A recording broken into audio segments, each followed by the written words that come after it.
রাধে কৃষ্ণ বন্ধুরা, কেমন আছেন আপনারা? আশা করি সবাই ভালো আছেন। আজকে আবার একটা নতুন ভিডিও নিয়ে হাজির হয়ে গেছি। ভিডিওটি শেষ অবধি দেখার অনুরোধ রইল। আজকের গল্প তারাশঙ্কর বন্দ্যোপাধ্যায়ের অন্যতম শ্রেষ্ঠ উপন্যাস হাঁসুলি বাঁকের উপকথা। আজকে উপন্যাসের 103 পর্ব। বড়লোক মশাইয়েরা, জাঙলের সদগোপেরা, বাউরি হাঁড়িডোম এদের বলেন ছোট লোকের জাত। সদাশয়রা বলেন গরিব দুঃখী, দুঃখ মেহনত করে খায়। দুটো কথাই সত্যি। গরিব দুঃখীরা আনন্দ ভালোবাসে, আনন্দ পেলেই ছুটে যায়। আবার ছোট মনেরও পরিচয় দেয়। চিরকাল যেখানে আনন্দ করে আসছে সেখানে চেয়ে আজ অন্যখানে নতুন করে বেশি আনন্দের ব্যবস্থা হলে চিরকালের স্থান ছেড়ে সেইখানে ছুটবে। করালিয়াস তাই করতে চাইছে। রোজগারের গরমে ভাঁজো পেতেছে নিজের আঙনেতে, অর্থাৎ আঙিনায়। আলো আনবে ভাড়া করে, বেহালাদার আনবে, হারমোনি আনবে, চন্দনপুরের যত জাত খোয়ানো মেয়েদের আনবে। তারা নাচবে নসুবালার সঙ্গে। সিধু আসবে, পাখি তো আসবেই, আরও কতজন আসবে। আসুক। বনোয়ারিও আলো ভাড়া করেছে, খুব ভালো ঢোল সানাই কাশি ভাড়া করেছে। হুকুম দিয়েছে বেবাক যুবতী অর্থাৎ যুবতী কাহার কন্যে বউকে নাচতে হবে।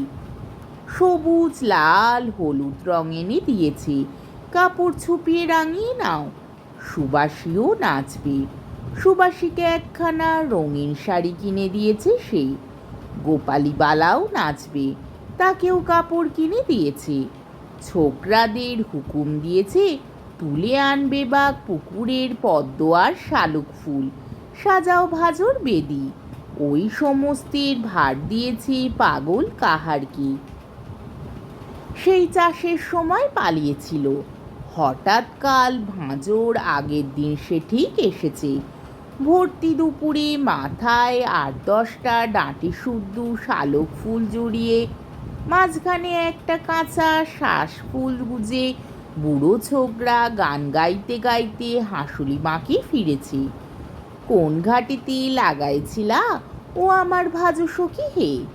আমি তোমায় দেখতে পেছি না, তাই তো তোমায় খুঁজতে এলাম হাঁসুলিরই বাঁকে। বাঁশ বনে কাশ বনে লুকালছ কোন ফাঁকে? ইশারেতে দাও হে সখী সারা, তোমার আঙা পায়ে লুটিয়ে পড়ি গা। ও আমার ভাজু সখী হে, পাগল সাঙাতের বলিহারি আছে। কুর্তাং তাং কুর্তাং তাক তাক তাক শব্দে ভাজো পরবের ঢোল বেজে উঠল। মাঠের কাজ নাই আজ, মনিব বাড়ি নাই আজ। কাহারেরা কেউ আজ আজারও প্রজা নয়, মহাজনেরও খাতক নয়। কোপাইয়ের পুলের ওপর দিয়ে গাড়ি যাওয়ার সময় সংকেতের দিকেও কেউ কান দেবে না। উঠানে সূর্য ঠাকুরের রোদ কোন সীমানা পার হচ্ছে সেদিকেও কেউ তাকাবে না। দুধোল গাইগুলো বাছুরগুলোকে আগেকার কালে এই দিনটিতে বাঁধাই হতো না, ওরা পেট ভরে দুধ খেত। আজকাল ভোর রাত্রে দুধ দুইয়ে নিয়ে ছেড়ে দেওয়া হয়। ওদের ছেড়ে দাও হাঁসুলি বাঁকের ধারে চর ভূমিতে, ইচ্ছে মতো চড়ে খাক, তাতে 2-4খানা জমির ধান খেয়ে নেয় নিতে দাও। হাঁড়ি হাঁড়ি মদ রসিয়ে উঠেছে ভাদুরে গরমে। ঢাকনি খুলতেই বাতাসে গন্ধ বেরিয়েছে।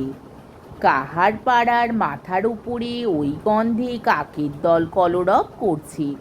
মাটির দিকে চেয়ে দেখ, পচা ভাতের কুটির জন্য পিঁপড়েরা সার ধরেছে। কুকুরগুলো ঘুরঘুর করে ঘুরে বেড়াচ্ছে।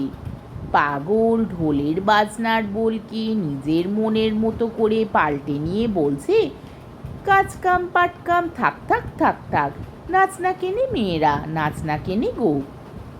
চল কোপাইয়ের ঘাট থেকে ঘট ভরে আনি, নে 5 আকুড়ির সরা মাথায় নে।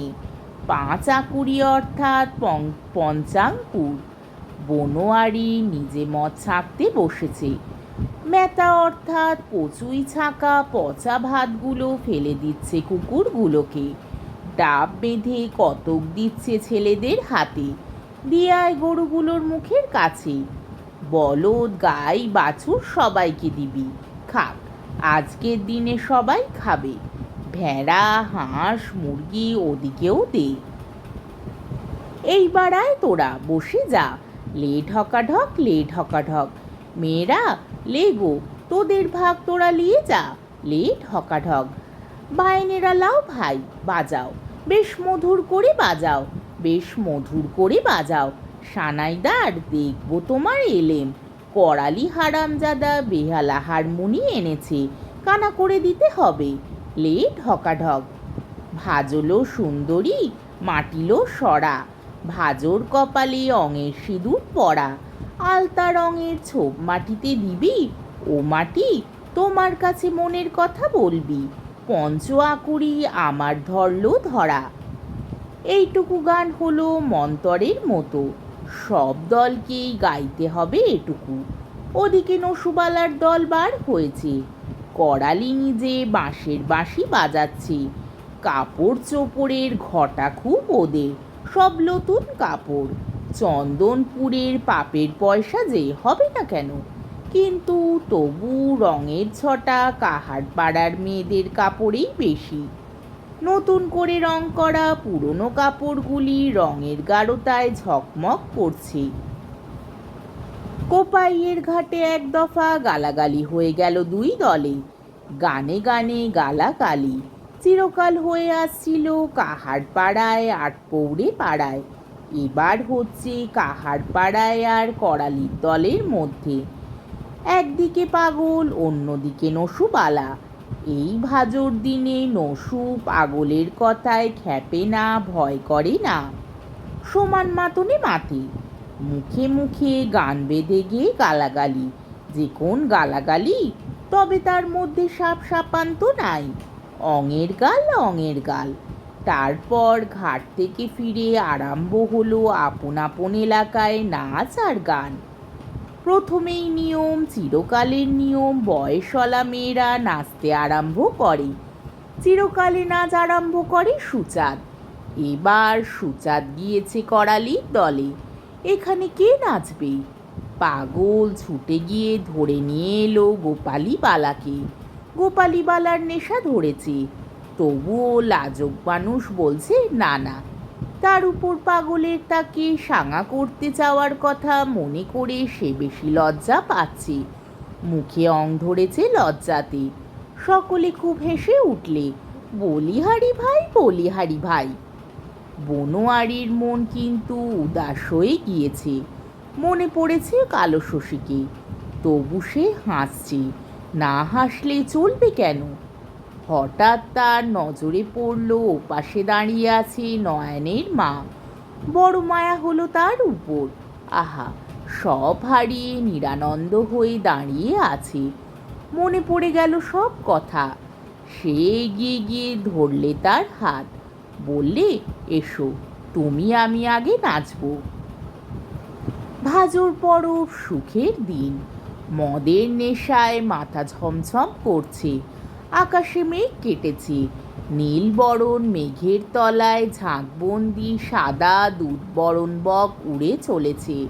নীলের বাঁকে গোড়াকান্দায় মাঠে পদ্ম শালুক ফুটেছে। পদ্ম পাতার উপর জলের টোপা টলমল করে রোদের ছটায় জ্বলছে যেন মানিক মুক্তোর মতো। শিউলি ফুল ফুটে টুপটাপ করে ঝরে পড়ছে। স্থলপদ্ম গাছগুলিতে ফুল ফুটেছে কাহার পাড়া আলো করে। কোপাইয়ের বুকের বান নেমে গিয়েছে, ঘোলা জল সাদা হয়ে এসেছে। তবু নয়নের মার সুখ কোথায়? আউশ ধানে থোড় হয়েছে, 10 মাসের পোয়াতির মতো থমথম করছে আউশের মাঠ। পুকুরে পুকুরে শোল মাছেরা ঝাঁকবন্দি বাচ্চা নিয়ে বেড়াচ্ছে। ডালে ডালে পাখিরা কচি বাচ্চাদের ছাড়ান দিচ্ছে, যাও তোমরা উড়ে বেরিয়ে চড়ে খাও গিয়ে। জাঙলে চন্দনপুরি মা দুর্গার কাঠামোয় মাটি পড়েছে, কাল গিয়েছে জিতে ষষ্ঠী। আজ কি নয়নের মা নয়নকে ভুলতে পারে? নয়ন যেদিন করালির হাতে মার খেয়ে হাঁপাচ্ছিল, সেদিনও তার মনে পড়েছিল পুরনো কথা। সেদিনও সে বনোয়ারির হাত ধরে টেনেছিল বাঁশবনের আধার রাজ্যের দিকে। কিন্তু আর না, সে বনোয়ারির হাত ছাড়িয়ে ছুটে চলে গেল নিজের ঘরের দিকে। তারপরে প্রথমে সে ডাকলো নয়নকে, ফিরে আয়, সবাই নাচে, তুই নাই শুধু, ফিরে আয়। তারপর আরম্ভ করলে সে গোটা কাহারপাড়াকে অভিসম্পাত দিতে। বনোয়ারি স্তম্ভিত হয়ে গেল। এ কি হলো? পাগল তার হাত ধরে টেনে বললে, কিছু না, ওদিকে কান দিস না, নাচ। সে টেনে নিয়ে এলো সুবাসীকে। মদের নেশায় সুবাসী টলমল করছে পদ্ম পাতায় জলের টোপার মতো। চোখে যেন আধখানা চাঁদ নেমেছে, গায়ে যেন জ্বরের মতন তাপ। আজকের পর্বটি এইখানেই শেষ হলো।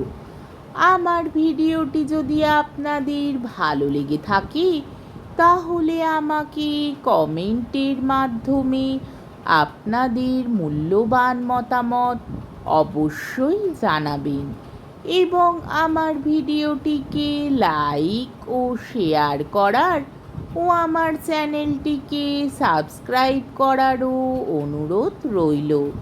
তাহলে আজকের ভিডিওটা এই অবধি। পরের দিন আবার এই উপন্যাসেরই 104 পর্ব নিয়ে হাজির হয়ে যাব।